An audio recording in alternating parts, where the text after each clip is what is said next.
try to be a conscious consumer in most of my purchases, to be honest. So when I buy gifts for friends, I look for local supplies or buy Australian where possible. My more recent one, I would say, is the influence of my son with palm oil. And we have a ban on Nutella in our house for that exact reason. I think as a health professional, I always coach my clients in regarding their nutritional intake and things like that. So being in Australia, I actually like to look at the labels that things are actually made in Australia. One time when I asserted my conscious consumerism was with my bank. I've been with the bank since primary school, so over 40 years. The Royal Banking Commission, when it came out, I was just totally disgusted with CommBank, so I went down to the branch and I cancelled my account. And they had the audacity to say, "Oh, why are you leaving us?" My children, in the past year or so, prior to COVID, have been involved in a lot of sustainability at school.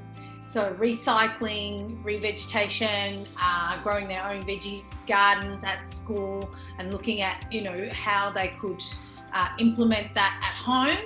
Well, probably my parents, they were quite thrifty people and they never really wasted anything. And the other thing is, I've lived in beautiful areas all my life and have a real conscious connection with the environment, and I'm pretty miffed the way things are going on this planet. Children drive the majority of my decisions, for good and for bad sometimes.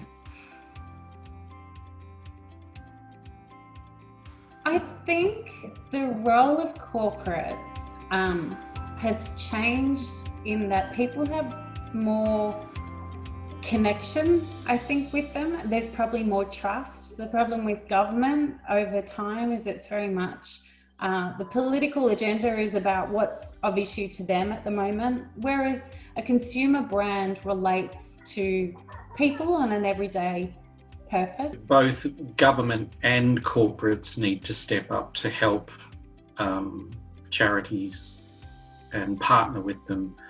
I don't think any one group has the answer. I think it's a combination of people doing the right thing, government with policy, and corporates helping with their resources and money. As a Gen Xer, we're boycotting more and more companies because I believe we're really fed up with false information, false advertising from companies like VW with the economy of their cars, the news coming out of America, and I think the cherry on top of it that's really tipped us over the edge is the fact that we've been locked down in COVID and we've had all this time to reflect and we're mad. The internet, that information is so readily available and people are educating themselves a lot more about these issues. I do agree that corporate Australia has huge potential to solve a lot of social problems.